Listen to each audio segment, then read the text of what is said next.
Hello friends, welcome back to channel. இன்றைக்கி நம்ம தலைவர் ரஜினிகாந்த் பற்றி தான் பார்க்க போகிறோம். ஆமாங்க, நம்ம ரஜினி சார் சூப்பர் ஸ்டாருடைய அடுத்த படமான கூலி படத்தை பற்றி நம்ம எல்லாத்துக்குமே தெரியும். ஸோ நம்ம லோகேஷ் கனகராஜ் தான் டைரக்ட் பண்ணுறாரு. ஸோ இந்த படத்தில் பார்த்தீங்கன்னா நம்ம சத்யராஜ் அவர்கள் வந்து நம்ம ரஜினிகாந்த் ஒரு ஃப்ரெண்ட் ரோல் பண்ணுறாரு அப்படின்றது ஒரு நியூஸ் வந்து கிடச்சிருக்கு. இதுக்கு முன்னாடி அவங்க ரெண்டு பேரும் பார்த்தீங்கன்னா 86ல் மிஸ்டர் பாரத் அப்படின்ற ஒரு படத்தில் அப்பா பையனமாக நடிச்சிருப்பாங்க. ஸோ அதுக்கப்புறம் இவங்க ரெண்டு பேரும் ஒன்றாவே நடிக்கல அப்படின்னு சொல்லலாம், ஒரு சின்ன பிரச்சனைனால. ஸோ இப்போ திரும்பி ரெண்டு பேரும் ஒரே படத்தில் நடிக்க போகிறாங்க அப்படின்றது ஒரு மிகப்பெரிய ஹைப் அப்படின்னு தான் நான் சொல்லுவேன்.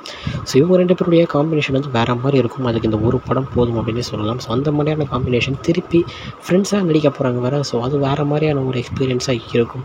ஸோ இதெல்லாத்தையும் பண்ணுற நம்ம லோகேஷ் கனகராஜ் தான் முதல்ல நம்ம நன்றியை சொல்லணும். ஸோ இந்த காம்பினேஷனுக்காகவே இந்த படத்துடைய ஹைப் வந்து இப்போது ஏறி இருக்குது அப்படின்னு தான் நான் சொல்லுவேன். ஸோ இந்த காம்பினேஷன் ஸ்க்ரீன் ப்ரெசன்ஸ் எப்படி இருக்க போகுது அப்படின்றத வெயிட் பண்ணி தான் நம்ம தேட்டரில் போய் பார்க்கணும். ஸோ முக்கியமாக இந்த படத்தில் சாங்ஸ் எல்லாமே வேறு மாதிரி விண்டேஜ் சாங்ஸாக இருக்கும் அப்படின்ற ஒரு நியூஸும் கிடச்சிருக்கு. ஸோ அதுக்கு நம்ம அனைவருக்கும் நன்றி சொல்லி ஆகணும்.